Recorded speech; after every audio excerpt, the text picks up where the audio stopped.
சியாக்கங்கனாட்சி காலம் முதல் காங்கேயம் காணியை சீரோடும் சிறப்போடும் ஆட்சி செய்து வந்தது பெருங்குடி குலம்.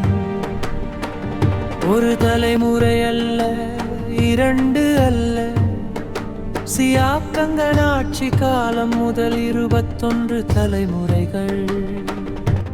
வம்ச வழி வழியாக அரசாட்சி மட்டும் இல்லை, தர்ம ஆட்சி நடைபெற்றது.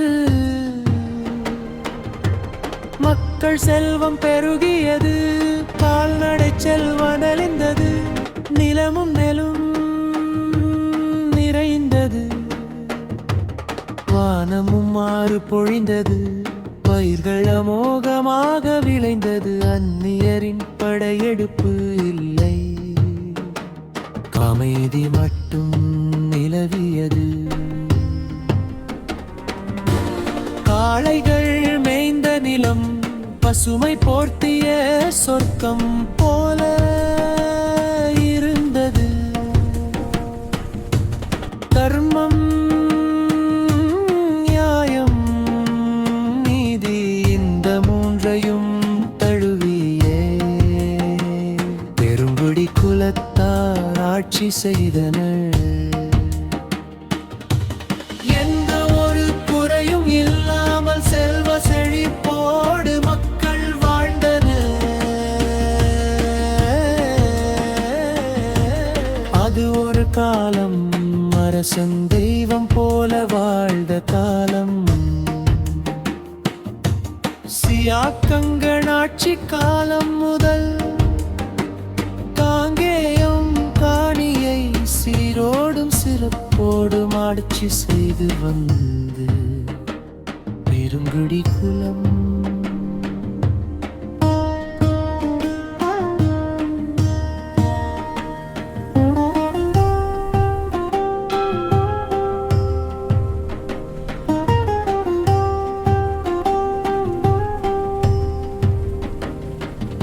ஒரு தலைமுறை அல்ல, இரண்டு அல்ல, சியாக்கங்கனாட்சி காலம் முதல் 21 தலைமுறைகள். வம்ச வழி வழியாக அரசாட்சி மட்டும் இல்லை, தர்ம ஆட்சி நடைபெற்றது.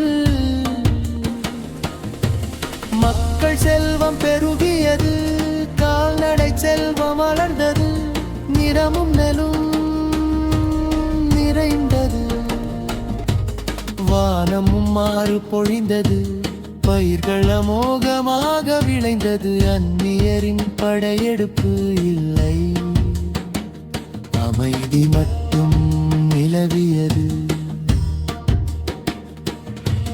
காளைகள் மேய்ந்த நிலம் பசுமை போர்த்திய சொர்க்கம் போல இருந்தது.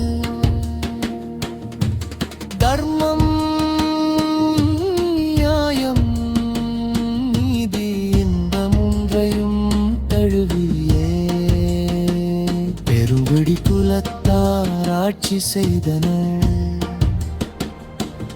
எந்த ஒரு குறையும் இல்லாமல் செல்வ செழிப்போடு மக்கள் வாழ்ந்தனர். அது ஒரு காலம், அரசன் தெய்வம் போல